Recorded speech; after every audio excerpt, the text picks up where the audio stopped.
So ụmụ ibe anọkọtara m amaghịzi m ihe mere dị amaghị m ihe ọ Facebook, I don't know. So anyway, ka anyị na-ekwukwa ebe anyị kwụsịrị. Ihe anyị na-ekwu maka ya, anyị ka nọ na afa. Agaghị m agwa unu ka esi agba afa ebe a, mana aga m agwa unu ihe afa pụtara. Afa bụ astronomy. All from afa ka anyị si wee mata ihe bụ anwụ, mata ihe bụ anyanwụ, mata ihe bụ ọnwa, mata ihe bụ kpakpando. All from astronomy. Onyanwa ihe anyị ji wee baa ya afa mmadụ bụ na this energy, all this energy, all ha nwe ụbụrụ isi a, because echiche cosmic is universe. What you see is universe, not earth. Ihe na-afụ n'elu is universe, not earth. Earth bụ nke izodoro okwu, earth bụ anị ebe izodoro okwu. Ihe na-afụ n'elu is universe. So this brain belongs to universe and the heart belongs to earth. That's why i were the H tinye n'isi onye gị heart, and that H symbolizes ladder, obe eji arị enu. So the justice, then anyị ga-apụ n'afa kịta bazie na justice ebe ị ga-esi wee climb bụ. That's why I ji eme incantation. We know what is incantation. That's why we do them. Because once you speak, that your heart na contract, and that contract you produce ihe na-akpọ electromagnetic field. So ụmụ ibe, ihe ọbụla ndị Igbo na-eme is based on natural science. Afọ ọbụla ndị Igbo bara aba is based on natural science. Because ndị mmadụ na-afụ afa a na-aba mmadụ ka asị normal. Ọdụrụ normal. Astrology, astronomy. It's astronomy. Astrology, cosmic. If we don't study cosmic,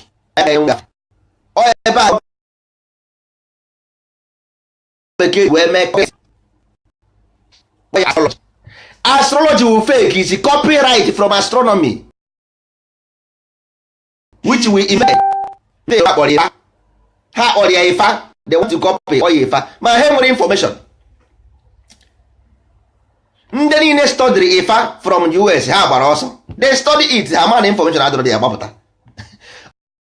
Ọya afa, iwe nweta information of the earth and the cosmic. Study afa, if you study afa, because ndị a na-achịkarị mkpụrụ agịrị eji agba afa, ha mara ihe mkpụrụ agịrị ahụ. Mkpụrụ agịrị ahụ represent the planet. That mkpụrụ agịrị ahụ na-achịkarị iji agba afa, all planet ka ọ represent. Isi just go to Google that mkpalaka ahụ eji agba afa. Ị ga-afụ the balls, you will see the balls. Ị ga-afụ ya, the balls ahụ represent the planet. Those balls represent the planet. Ịchọ ka m post oro gị ebe a ka ịfụ ya. So ọ bụ astronomy. If you know astronomy, you will know the future. You mara astronomy, you know the future. Because nwa ọbụla amụrụ amụ is based on energy. Is based on energy, and if you know this energy, you know ị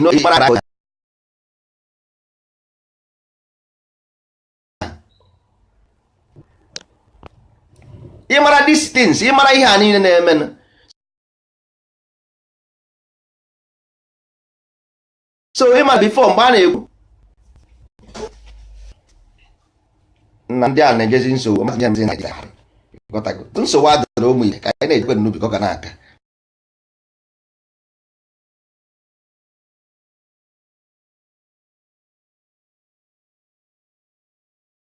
Obere oge anyị etigo ezigbo anyị na-azị ihe aghọtazi mana. So ụmụ ibe, ka m si na-ekwu, onye ọbụla na-agwa ụnụ maka afa, ọ bụ na ọ mara about astronomy, although na nwa bekee amacha ha astronomy very well, mana afa ha nyegodiri ebe astronomy ka ha nyere ya. The fundamentals of it with that A, that first letter A, ka m na-egbuwara ụnụ ahịa small. Every name ọbụla nwa bekee name is based on the first letter. So astronomy is based on the first letter.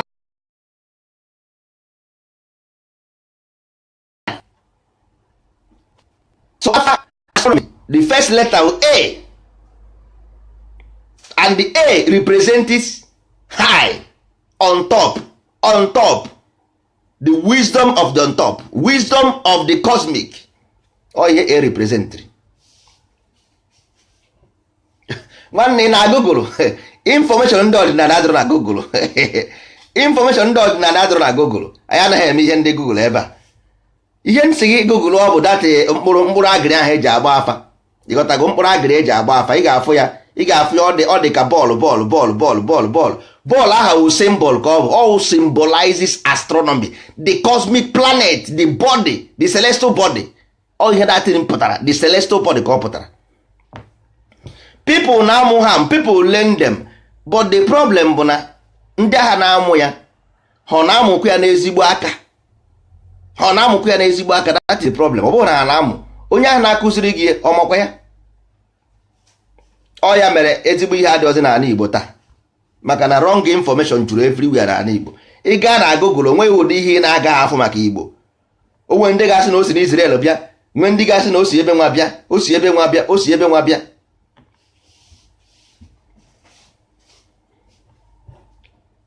So ụmụ ibe, ka anyị pụọ n'afa, and afa ahụ m gwara ụnụ ihe mere a brain na heart ha anọghị ofu ebe, mana ha na-abụ na-arụkọ ọrụ ọnụ because all electricity, all the wave na connect this thing together. So everything ọbụla dị n'ahụ gị ka ọ dị n'elu ka ọ dị n'anị, ka ọ dị n'elu ka ọ dị n'anị. So your heart obi gị aha contract ya, then ọ na-esend, ọ na-produce wave field, ọ na-produce electromagnetic field. So ọ na-aga that ya na-eme in a second, even before second. So this thing na-eme just because all invocation ka convert to prayer. All that ihe a na-akpọ incantation ka convert to prayer. Mana nna gị gwara gị sị gị nwa mmụọ emegbu na nwa mmadụ, nwa mmadụ emegbu na nwa mmụọ, maka ịnọdụ n'onunu were okwute ma n'ime mmiri ahụ gbasaa, mmiri ahụ ga-achigatakwa the same place. Mmiri ahụ gbasaa, ọ ga-echigatakwa the same place. Why? Because what you give you shall receive. What you give you shall receive. Ihe mere fan ji eme ọ na-eku mmadụ ikuku bụ na because fan na-agba aka ekpe. Fan gba aka nni o produce energy, o mee heat. Fan gba aka nni o mee heat, ọ gaghị akụ oyi, ọ na-agba aka ekpe because electromagnetic field na-agba aka nni right angle. That's what they produce energy. Ịkwụ aka gị otu apịa o produce heat, and o produce high heat ahụ ọ na-produce ọkụ because ọkụ dị at present, ọkụ dị present, all the condition, all air condition mere ọkụ ị naghị afụ ya anya. Ịnwe ahụ nwa were igwe pịa n'elu okwute otu ịfụ dị ọkụ, ọ nọ present na-eche eche. Ọkụ nọ present 24 hours na-eche eche. That's why nna gị ji sị gị kwụba aka gị ọtọ. Ihe ọ na-agwa gị bụ ngị mee ihe that right angle of magnetic field so that ka ọ ghara crush gị ma ọ na-vibrate. Because ọ na-ekwu about the heart, ọ na-ekwu about the mind. Mana ndị be anyị amara na-asị kwụba aka gị ọtọ, chekwa ma ọ sị akwụba aka ya ọtọ, ọ sị gị kwụba aka gị ọtọ. Ọ na-agwa gị direction of the wave, the movement, because that electromagnetic field ọ na-aga right angle, ọ na-aga right to west right angle ahụ, ọ na-produce ihe na-akpọ electromagnetic wave. And ọ bụrụ na ekwuba ha aka gị ọtọ, it will crush you. Ọ ebe ahụ ka anyị si wetazie ego ọjị. Eziokwu bụ ndụ. Ịba ha na ndị nze na ọzọ, first thing a ga-agwa gị bụ na eziokwu bụ ndụ. Ndị nze na ọzọ, ịba ha na nze na ọzọ, the first thing na nze na ọzọ bụ eziokwu bụ ndụ. Maka if you want to stay alive, onye eziokwu. Ọ bụrụ na mmadụ ga-eti gị ihe, no, because the electromagnetic field anyị n'ime ya tango ọ na onye bụ iru nya bụ nwaka nri a kingdom called Nri. The kingdom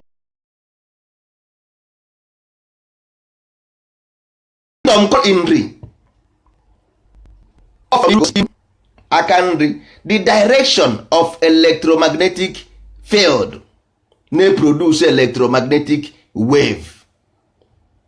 Ọya ka anyị ji wee mee ọjị na eziokwu bụ ndụ. Ọjị symbolizes eziokwu bụ ndụ. Ọ bụrụ ihe ahụ na-ata ata, ihe ahụ na-ata ata bụ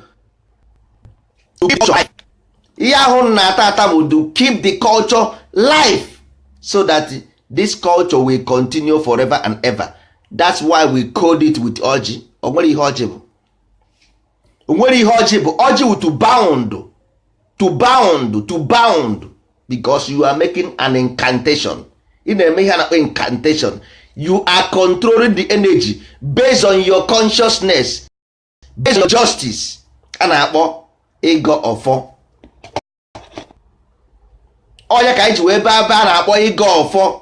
Anyị agbatugo from ọjị, anyị apụgo from afa. Na watch ka ihe na-esi connect together. Na watch ka o si connect together because Igba Afa bụ to connect the cosmic and the earth together, which is your brain and your heart. Then how do you connect this thing together? Through ọjị, eziokwu bụ ndụ. Ị na-ekwu ha n'eziokwu, ị na-eme n'omume, which is ịgọ ọfọ. Nwa mmụọ emegbu na nwa mmadụ, nwa mmadụ emegbu na nwa mmụọ. That means this magnetic wave ga na-achara gị ụzọ. Kwụba aka gị ọtọ. Ọ na-achara gị ụzọ. Ọ bụrụ ịpụ from there, ịba na ịgọ mmụọ. Ịgọ mmụọ bụzi the law, natural law.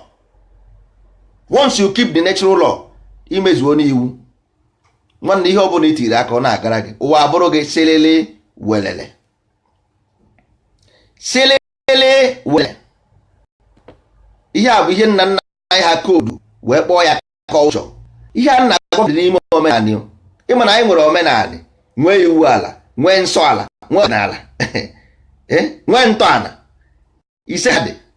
Mana ọdịnala bụ the philosophy that gave birth to omenala. Omume gị naanị. Omume gị, your character on earth. Ọya bụ omenala. Omume gị naanị. Ọya bụ your character on earth. So ụmụ ibe, nna nna anyị ha kpaziri ihe ahazi, mezie ya ọfụma. Were ihe ndị ọrụ anụ n'aka, ndị ọrụ anụ ewere tara ọrụ anụ bụrụ ukwu ewu na ukwu nwaanyị. Onye a na-achọ onye nwunye di nwụrụ anwụ nke kuchie nwunye ya. Eziokwu abụrụzi ndụ. Maka onye si iti nwe mmadụ dị na nwere ihe bụgo ụzọ. Tụọ gị gburu di ka nwaanyị ghara ịgba n'iro, ka onye ọzọ ghara ịgbazi n'iro, ọ ga-emeje nọnsens. Nwaanyị ga-edecide onye ọ ga-eso. Ọ mụọ na nwa bụ nke gị, ọ na-aza afa gị. Kedu ihe ọzọ ị chọrọ? Ọ bụrụ gị tụrụ nwaanyị ahụ ime, the child bears your name. What else do you want? Ka ihe ọzọ ị chọrọ? Ọ sị na because ka ọ ghara ịkpọrọ nwa ya jee ebe ọzọ na ebe. Ndị Igbo anaghị anụ nwaanyị anụ, ha na-enye nwunye enye. Ndị Igbo give to you wife, ha na-asị nwunye, nwa enyere enye, nwunye. Onwe ka a na-agba. Ndị Igbo na-agba onwe, they never say women. Ọkịta ọ na-emezi ije nụ nwaanyị asị weta akpa garị 20, weta akpa small start 1 million, weta ọrụ anụ, weta ikpu ezi, weta ikpu ewu. Ihe ahụ criminal, ihe ahụ crime against humanity. Ihe ndị Igbo ji ata ahụfụ abụrọ because na ha bụrụ Chukwu in Igbo language. Chukwu Jesus converted. Chukwu is Jesus. Chukwu is Jesus. But unu agaghị ekwe because you are Christians. Ị na-eje ụka. You want to satisfy your emotion. Hi, this is my darling. This is the rhythm of my heart. This is my darling. Jesus utere m mmanụ, o tere m. Jesus utere m mmanụ, o tere m. Were ike ya nye m oti bụ gbagbu ekwensu. Tụwa ifu ndị gọvanọ gburu afọ nsị na-agụ egwu a. Can you imagine ihe gọvanọ? Jesus tere ya mmanụ. A na-agwa unu n'ihe na-eme ndị Igbo. Ọ bụ distance, na-agwa gị distance ọ dị ka opere mpe, mana ọ bụ ihe ahụ the fundamental problem of downfall of Igbo land. Ọ bụ distance, ọ pere mpe n'anya gị, mana ọ bụ distance because mgbe anyị pere mpe nna nna anyị ha na-efere anyị ifo. They never use agụụ, ha na-eyuzu ụgani. Nna gị ga-asị gị ụgani dara n'obodo ụmụ anụmanụ, ọ gaghị asị gị agụụ dara n'obodo ụmụ anụmanụ. Ị ka na-anụ ụgani na ntị gị? ị ka na-anụ ụgani enwebe aka na-ekwu ụgani na ala Igbo na mba ọ sị gị ogbenye ndị Igbo amara ihe na-akpọ ogbenye ogbenye wụ a sentence ndị ogbe na-enyere aka nothing like poor nothing like poor ihe ndị Igbo na-asị ụgani ọwụ na enwere ka ihe si nwere ebe ihe na-anaghị aga ọfụma asị ụgani dara ebe ahụ kịta a na-asị agụụ bụ onye agụụ na-agụ omenụrụ dị poor onye agụụ na-agụ abụrụ onye dị poor na ọ chọrọ iri nri I am hungry I want to eat ọ ya bụ agụụ so ndị Igbo enwere poor ma nweghị ka poverty na ala Igbo it never been so all that thing ka ndị ọdịnala chọrọ ka nri zuo oke omume anyị nwere ndị Igbo dị ready to practice omenala Igbo they are ihe a need information right one ha juru eju so don't worry yourself una worry n'onwe unu information nna nna anyị ha dị in quantum n'aka ndị ọdịnala makwu over chukwu gozi kwuzi anyị wute amamihe anyị ga-emekwusi ka o suituo this 24th century ka o nwee ike defend kwa anyị nye anyị enough food nyekwa anyị ndị ọchịchị ndị isi dị mma ọ bụrụ ndị nchiwu họpụtakwuru anyị ndị isi dị mma tru ọdịnala ọ bụrụ ndị ori na ndị ama ndị ori na ndị ama makwa ihe ndị Igbo ji wekpọ ya ndị ori ndị omekome na ala Igbo ka ọ bụzi the worst person na-anọzi na position kedu ebe ihe mere ije na village ndị Igbo ị ga-afụ ihe a na-akpọ Ezeani village ndị a na-akpọ Ezeani enwere eze ya nọ ebe ahụ a na-asị na nke a bụ amụ igwe kedu ihe mere amụ igwe ahụ enweghị igwe n'ebe ahụ where is those igwes kedu ihe mere nna nna anyị ha our fathers dị 100 years na-aza English name kedu ihe mere his royal highness na-eji eyi akwa long akwa gbadara agbada ka ndị fada why ọwụ na ịmatasịa ihe a niile ị mara ebe mmiri si baa na opi ụgbọgụrụ ndị Igbo na-atụ inu and ihe mere bụ na anyị ga-amụtagodo inu ndị Igbo na-atụ ihe mapụtagasịrị ndị Igbo si na enwere ihe mere mmiri ji baa na opi ụgbọgụrụ kedu ihe opi ụgbọgụrụ kedu ihe chọọ ụgbọgụrụ chọọ ihe opi ụgbọgụrụ ị mara ka mmiri si baa ebe ahụ mara ihe mere ihe Igbo problem abụghị about politics ọ bụrụ about politics no Igbo problem because there was a civilization n'ala Igbo that is the problem elephant ọbụla nne nwụrụ anwụ ọ na-abụ wondara elephant ọbụla nne go and ihe ọbụla m gwara ga ebe a go and research and come back with your information elephant ọbụla nne nwụrụ anwụ will become a wonder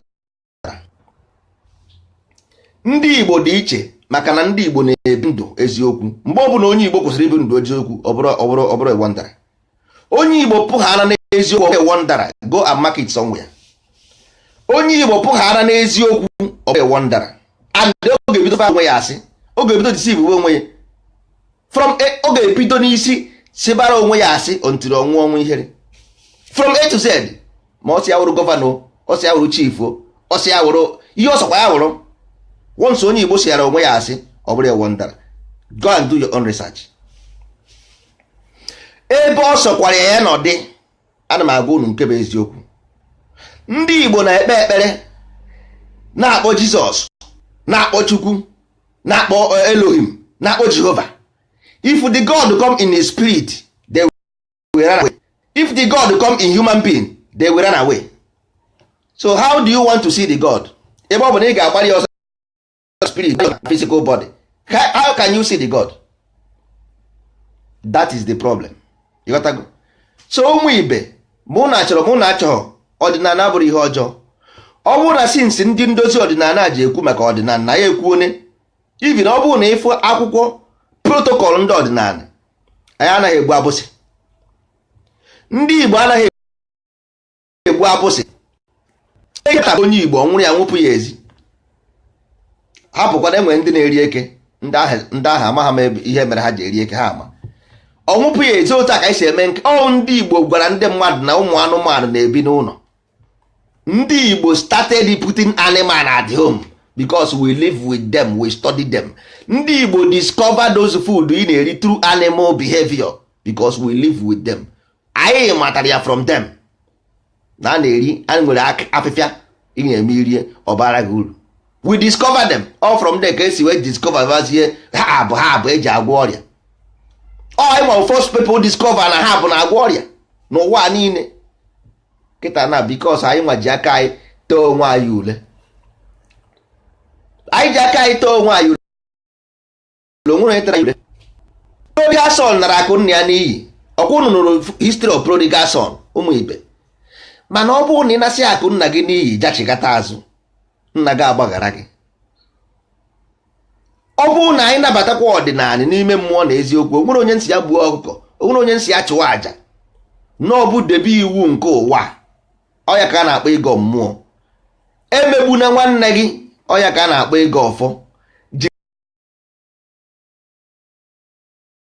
Jiri eziokwu gaba, jide eziokwu. Ihe ọbụla ị na-eme na-azụ afịa, ọ ga na-agara gị. Ihe ọbụla ị na-eme ga na-agara gị ijide ha n'ihe ịtọ anụnwa. Ọ bere egbu mgbuo onwe ya. Kịta na n'ala Igbo onwezi onye na-eri nne na nke nwanne ya. Ọ bụ itisi mkpu anyị na-eti na ka ihe ga-solve this problem. Ọ dị unu isi na-enwezi onye Igbo trọsụrụ nwanne ụnụ ama ihe bụ na mmadụ enweghị ike iri nri. Ị ga-eme ije ebe mmadụ na vileji enye gị nri isi na agụ anaghị agụ gị. Ịma ihe bụ datịn? Ọ dịghị nke ụnụ ama ihe datịn mean. Ihe a bụ lose go the last confidence in identity called Igbo. Ọ ihe ọ pụtara. The last confidence in your own identity, because for you don't think ị naghị eche uche.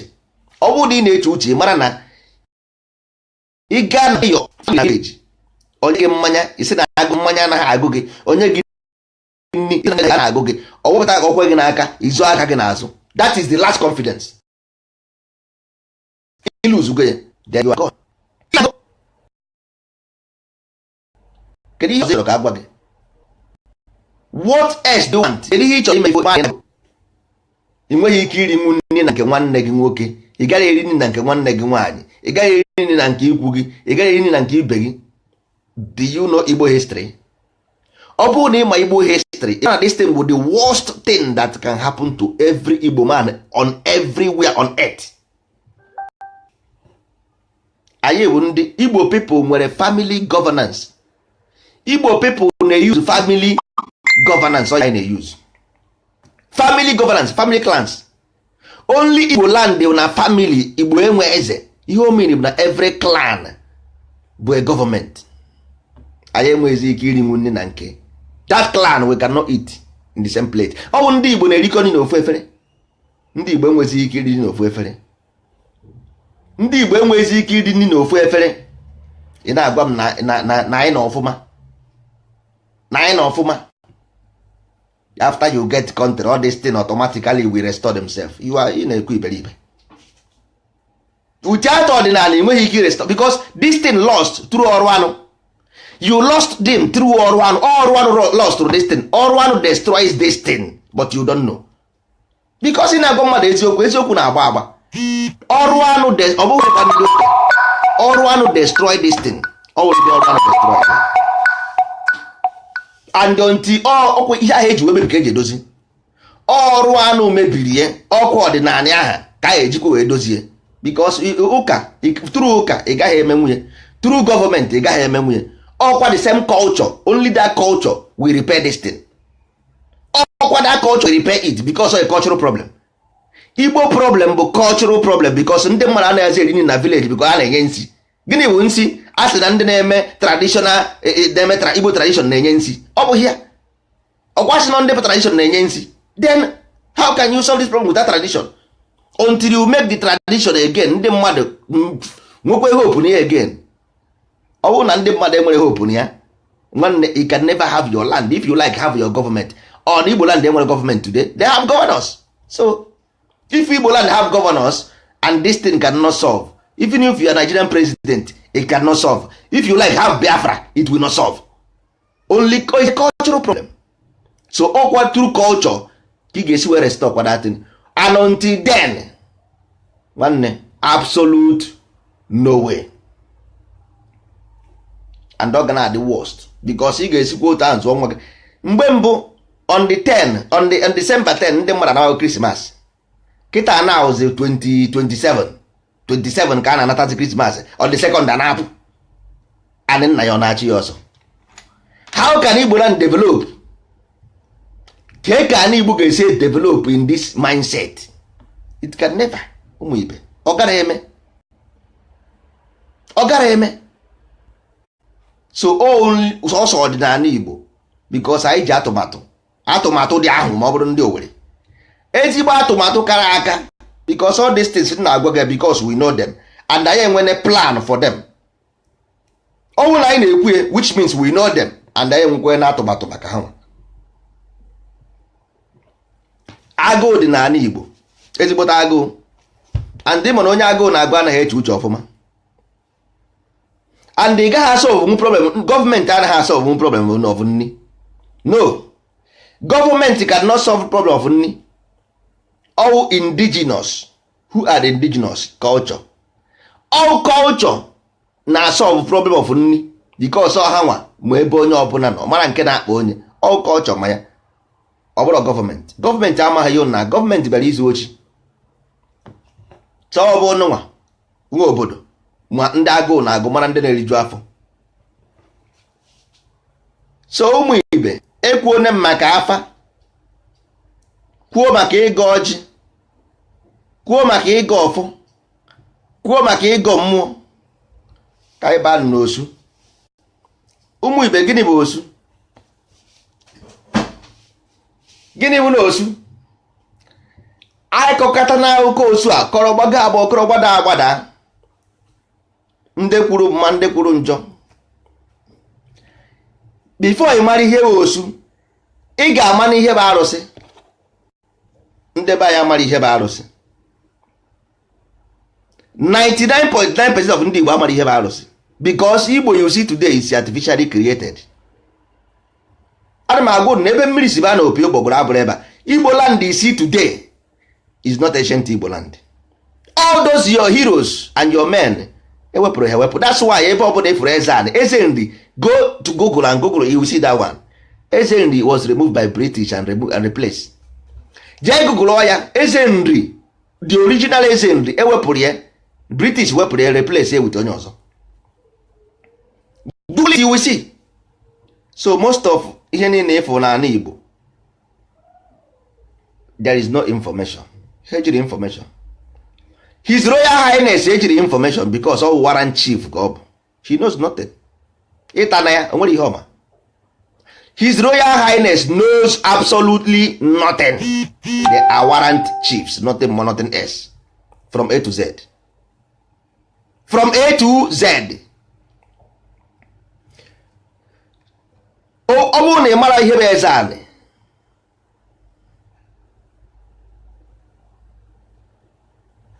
ọ bụrụ na ị mara eze anị ị gara ama osu.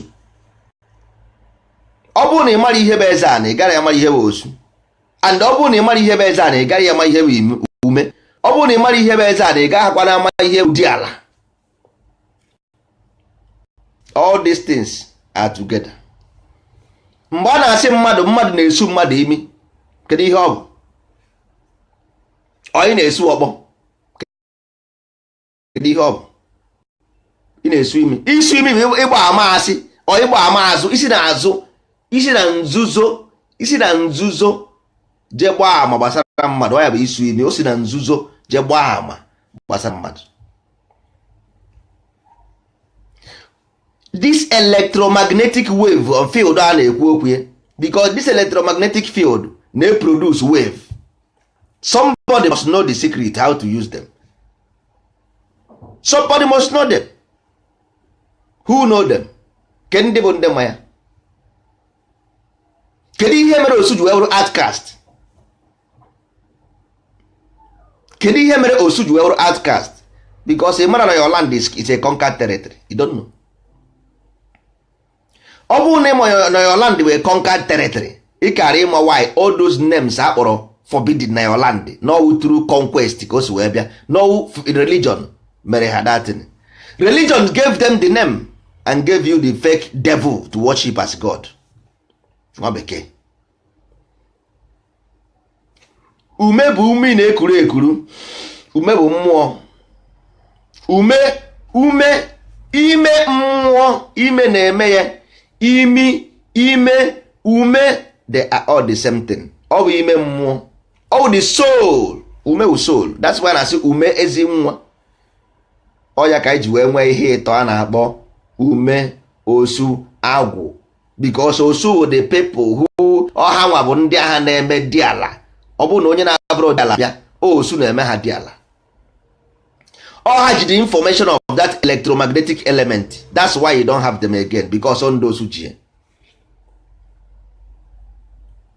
Ume with somebody the pure. It's an allegory. It's a symbol. Ume with symbol. Ume ezi nwa. Ọ bụ nyama. O nwere ihe dị ka ihe akastịrị akastị ma ọ bụ no. Ọ bụrụ eziokwu. Ọ bụ ndị ụka, because ndị osu rejected the ụka. Osu was the only one living. Si na ndị ụka ha agaghị eso. That is how they make them outcast. So through church ka mere ha outcast. Ọ bụghị ndị Igbo mere ha outcast on the church. All church mere osu outcast, ọ bụghịkwa ndị Igbo. Due to ha rejected Christ. They rejected Christ. They were made outcast by the church, not ndị Igbo. So mgbe a ga-asị ndị Igbo osu no, ọ bụ ndị church mere osu outcast, not Igbo people. Because osu ji the information of Igbo land. Ọha ji the information of that arụsị ahụ na-egwekwa ọrụ nsị. Ọha rụrụ ya, they build it to protect your land. They are the secret owners. Ọha nwere the hidden knowledge. Ha nwere the hidden knowledge. Ndị na-akpọ osu ume agwụ. Agwụ bụ spirit, is a therapy. Agwụ bụ agwa. Agwa is always. Agwa is something always, is constant. Agwụ ọ ya bụ agwa. So it's a therapy, because agwa is unstable, is something volatile. Something is unstable. That is character. Human character is unstable. So you need a therapy to make it stable. Ọ ya ka na-asị arụrụ mmadụ agwụ. Ọ naghị eje ebe a na-eje egboro mmadụ ọkọ nara ya ego. Nonsense. Agwụ therapy, because agwa is unstable. His character is unstable. Anywhere in the world, go to any language, you will see that character is unstable. Ọ ya bụ na-arụrụ mmadụ agwụ. Ọ wụ therapy. Anyị na-eme n'ụdị nke ndị Igbo. Anyị na-eme n'Igbo process. We don't do it because nwa bekee don't need to tell us what to eat.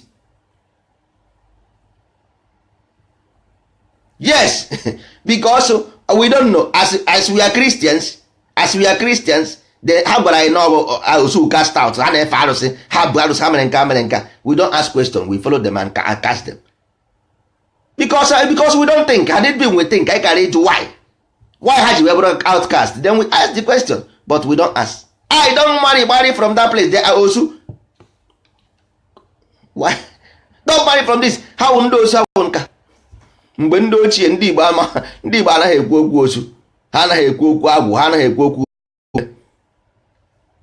ihe ahụ normal thing a na-eme. Normal thing, mmadụ na-akpa agwa ọjọọ arụ ọrụ ya agwụ because character ya dịrọ mma. Ịrụ agwụ with therapy.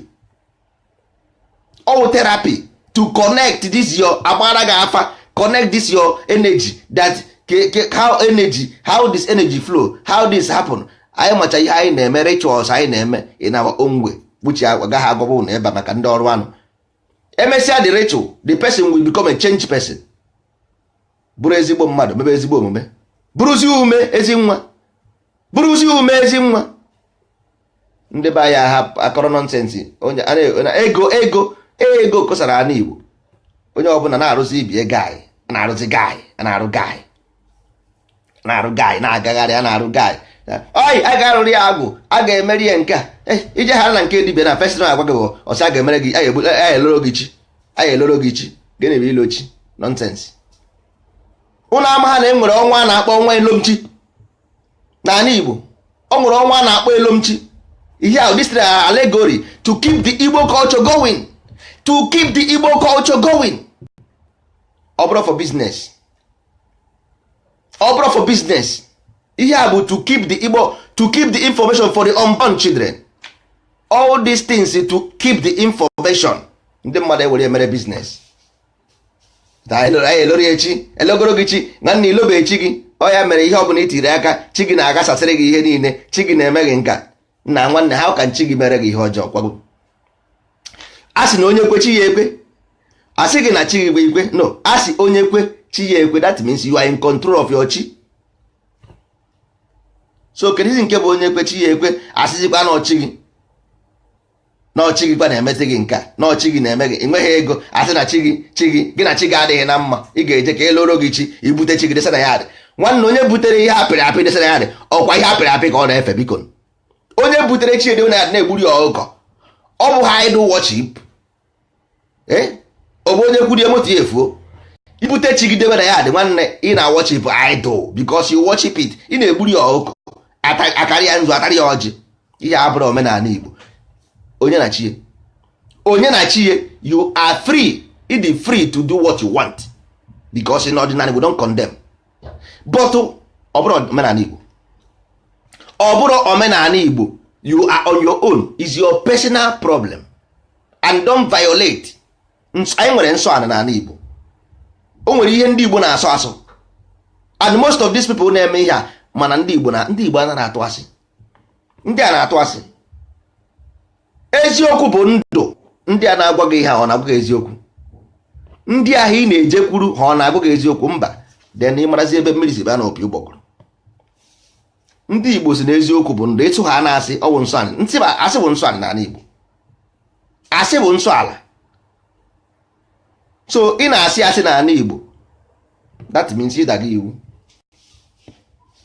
Ọ sị na mmadụ ga-eje na nke onye na-agba afa ọ sị gị ọdụ na nna gị nke mpa nwanne mpụ unu nke mmụọ unu tọrọ. This thing has nothing to do with ịgba afa. Okay, ya. So ọ dagie from beginning, ọ dagie from beginning because ịgba afa dị iche from this thing, because ha nwere eme ha understand between ịgba afa na that ha na-ekwu, because you need any person to know about your chi. No, chi is a different thing na Igbo, but because of new mentality amagha m ebe ha si wee bute. Ị ga-agazi na nke dibịa ka ọ wege maka chi gị. How can dibịa know your chi? How can dibịa know your chi? Ka na-ajụ gị. I want to ask you question. Kedu ihe dibịa na chi gị na-eje? Chi gị ọwụ mmadụ, chi ya bụrụ mmadụ, then how can he know? Kedu ihe ọ na-eme? Ọ bikọs ajiri ọgwụ na-aghọgbusi unu, asị a na-agba ọgwụ sibapụ ọgwụ. Gịnị ka ọma? Gịnị ka ọma? What did he know? Gịnị ka ọma? Ọma magic. What is magic? Go to Google, go and Google magic in Google, you will see them thousands. Ha bụrụ ndị isi ojii. Go to Google and Google magic, magicians, you will see them thousands. So ọ bụrụ about culture. Magic is not a culture. Magic abụrụ omenala anywhere in the world. Magic is something if you can learn them, you can do them. You can learn magic and do them. So nwere ihe nwere ime omenala Igbo mba, ọ bụrụ ya. Omenala Igbo bụ pure natural science. Natural science. Only one, ọ dịrị ịbụ, adịghị eme copyright. There is no remix in omenala. Ọ nwere remix. Kwụba aka gị ọtọ. Follow the magnetic energy. Ọ bụrụ a na-ekpogharị, a na-eme otu a, na-eme otu a. Omenala Igbo enwere kọrọkọrọ. O nwere kọrọkọrọ, ọ naghị aga iru aga azụ. Magnetism go straight, right angle. Ị ga-abịa na-atọ gaa na nke dibia ise, go to 5 different dibias, they will tell you different thing. Each na asị go and do the research. 5 different dibias agwa gị different thing. Just go on and do just hire. Odoga ya no the money.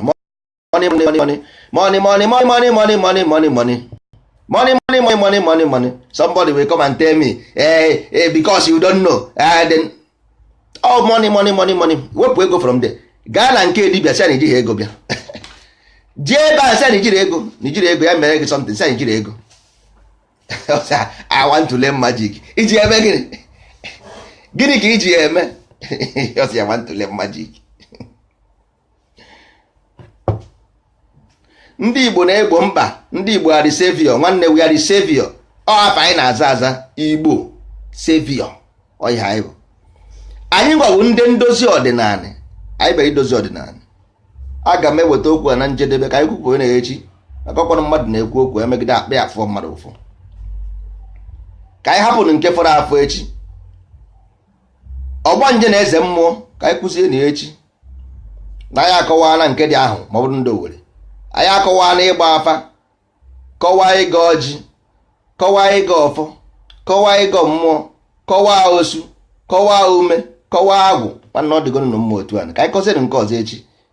Ọ bụrụ na redio anyị bido ogwu anyị ka na-ahazi ya ahazi, ndị mmadụ ga-akpọ foonu kpọọ onye ọbụla sị na ihe ekwuru adịghị ya mma, bikos ebe a anyị open ka ndị Igbo si eme ihe.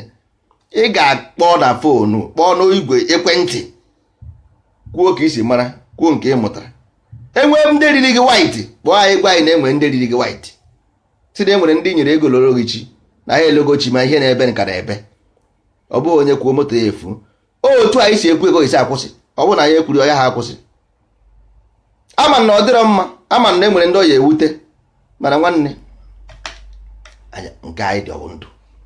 Ihe na-eme ndị Igbo ịta ị chọrọ ya, ị laikiri ya. O nwere onye Igbo obi dị mma?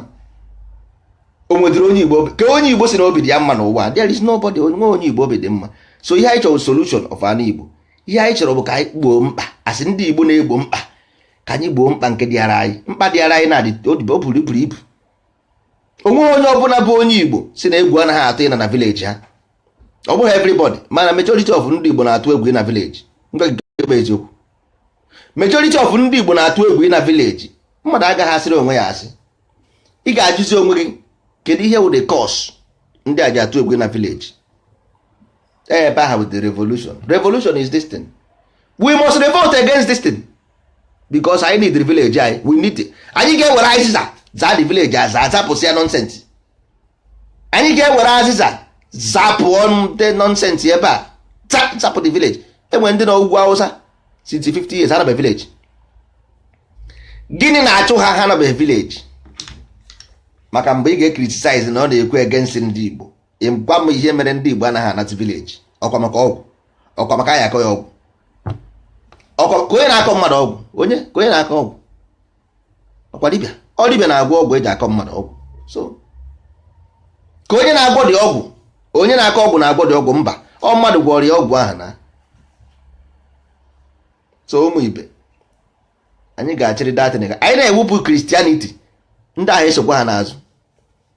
Anyị na-achụ ndị ụka, ndị ọgwụ sorokwa ha n'azụ, because onwe ya ji eme.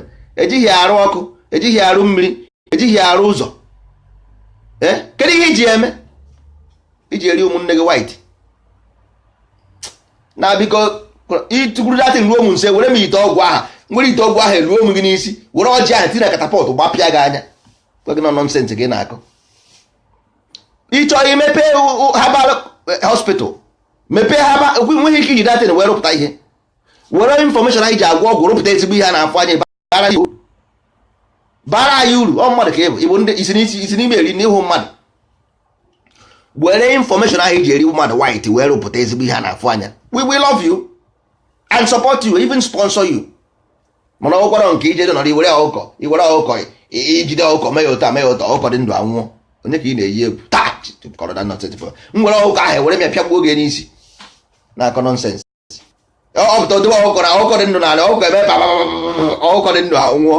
Osigbo ka na-agwọ oje na mmụọ. Ihe nwoke a na-agwọ ugwo, ị na-agwọ ogwogwo, jee n'ụlọ ọgwụ every week ambulance na-ebu ozu ana. Every week ambulance na-ebu ozu ana. Ị naghị agwọ ndị ahụ, mana ime akọ ụtọ ọkụ anwụ. Ọkụ mmadụ aka na-ahụ otu a, okwute a na-awụpụtasị pịa pin a na-awụpụtasị, egbe ihe niile na-awụpụtasị from ọnụ ya. Nwanne, ihe ahụ more you look less you see. A na-amụ ya amụ na-edazi na mugu. So a sị m udo dịkwara ụnụ. Echi ka anyị kwubekwa na ebe anyị kwụsịrị. Udo dị, ụnụ atụrụ ụjọ. Ihe a bụ omenala Igbo, ọ bụ nke anyị, onwezi ihe ọzọ anyị nwere. Only pride of Igbo man bụ ọdịnala Igbo, omenala Igbo. And ịhapụ ya maka ndị ọrụ anụ, anyị agaghị hapụrụ ya ndị ọrụ anụ. Anyị agaghị ahapụrụ ndị ọrụ anya omenala anyị, ndị ọrụ anụ must live. Anyị nwanị, ọ bụrụ ndị ọrụ anụ. Ịta na ịhapụrụ ọrụ anụ ahụ, anyị ewere dị ọrụ anụ ahụ anya gị n'onu. Anyị ewere dị ọkụ ahụ nyaba gị ya n'onu.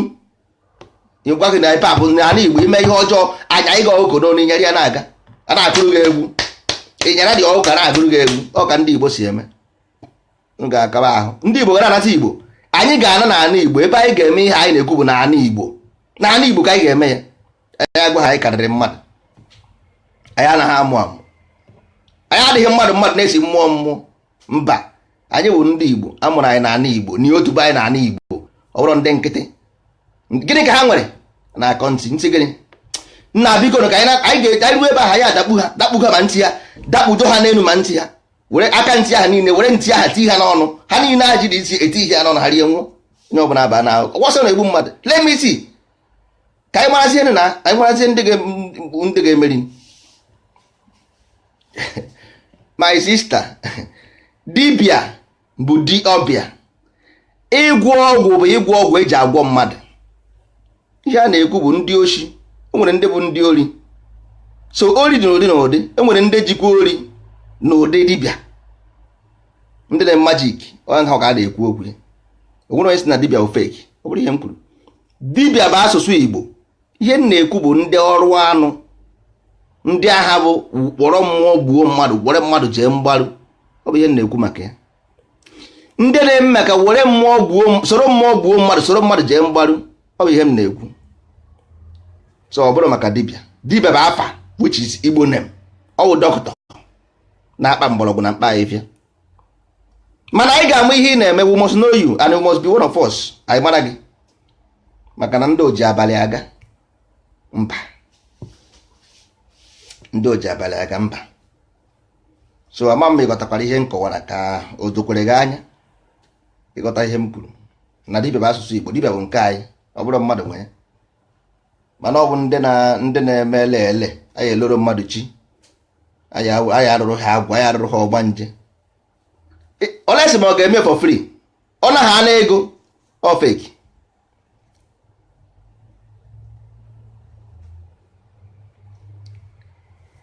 gịnị bụ dibịa ndidi ajụjụ ka m na-ajụzi gị na gịnị bụ dibịa ka m chọrọ ịjụ ajụjụ ka m jụrụ gị ndidi ajụrụ m gị ajụjụ a dee ya ede ebe a gịnị bụ dibịa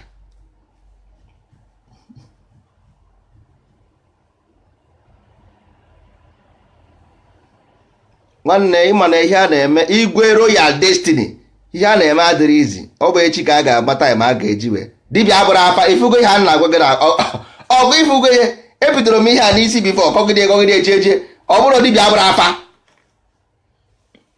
bụ a language on its own afa bụ a language on its own you don't need to be a dibịa to be afa enwere ya na dibịa afa dibịa nke na-agba afa dị iche sọsọ afa ka ọ na-agba astronomy dibịa afa dịara onwe ya iche dibịa abụrụ afa enwere dibịa nke bụ dibịa afa nwee dibịa ọdịnala nwee dibịa ọgwụ ọ dị ụzọ ịtọ dibịa afa dibịa ọdịnala dibịa ọgwụ